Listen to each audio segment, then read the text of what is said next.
ఇక్కడ జరుగుతున్నటువంటి కార్యక్రమం ప్రధాన ఉద్దేశం ఏంటంటే ఆనాడు ఎలక్షన్ టైంలో మా గవర్నమెంట్ వస్తే రాష్ట్రంలో ఉన్నటువంటి ప్రతి నిరుపేదలకు అర్హులైన ప్రతి వారికి ఇల్లు లేనటువంటి ప్రతి నిరుపేదలకు ఇందిరమ్మ ఇల్లు ఇస్తామని కొన్ని నియమ నిబంధనలు ఏర్పాటు చేసి వాటిని లబ్ధిదారుల ఎంపికలో గ్రామ కమిటీలను,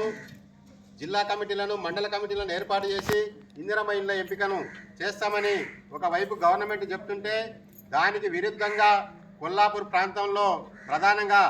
రాష్ట్రం మొత్తం కాకుండా కొల్లాపూర్ ప్రాంతంలోనే దానికి గవర్నమెంట్ ఇచ్చినటువంటి ఇందిరమ్మ ఇళ్ళ నిబంధనలకు విరుద్ధంగా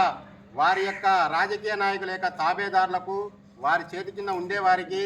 వాళ్ళు చెప్పినటువంటి వినే వాళ్ళకే ఇందిరమ్మ ఇళ్లను కేటాయించడం జరుగుతుంది. ఆ పద్ధతి కాకుండా ప్రధానంగా మన పార్టీ చెప్తున్నటువంటి లైన్ ఏంటంటే భారత కమ్యూనిస్టు పార్టీగా పార్టీలను కాకుండా,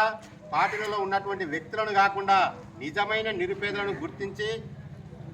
ప్రభుత్వ అధికారులు ప్రతి గ్రామాన్ని సందర్శించి సర్వే చేసి నిరుపేదలు ఎవరైతే ఉన్నారో, ఇల్లు లేని వాళ్ళు ఎవరైతే ఉన్నారో మొదటి ప్రాధాన్యతగా అసలు ఇల్లు లేని వారికి ఇందిరమ్మ ఇళ్లను కేటాయించాలని భారత కమ్యూనిస్టు పార్టీ జిల్లా సమితి తరఫున డిమాండ్ చేస్తూ ఈరోజు ఇక్కడ ధర్నా కార్యక్రమాన్ని తీసుకోవడం జరిగింది. ప్రధానంగా కోడేరు మండలంలో ఎవరు నిరుపేదలు, ఎవరు ఇల్లు లేని వాళ్ళు అనేది ఎక్కడ గ్రామంలో సర్వే లేకుండా, ప్రభుత్వ అధికారులు గ్రామాలను సందర్శించకుండా ఎవరో ఒక నాయకుడు చెప్తే వాళ్ళు చెప్పినటువంటి వాళ్ళకే వ్యక్తులకే ఇందిరమ్మ ఇళ్లను కేటాయించడం ప్రభుత్వ నిబంధనలకు విడ్డూరం కాబట్టి ఇలాంటి అహంకార పోకడలను మాని నిజమైన లబ్ధిదారులను గుర్తించడానికి ఇప్పుడైనా ప్రత్యేక చొరవ తీసుకొని ఎవరికైతే ఇల్లు లేవో వాళ్లకు మాత్రం ఇల్లు ఇవ్వాలని జిల్లా సమితి పక్షాన కోరుతూ ఈ అవకాశం ఇచ్చిన పెద్దలకు ధన్యవాదాలు తెలియజేస్తున్నాను.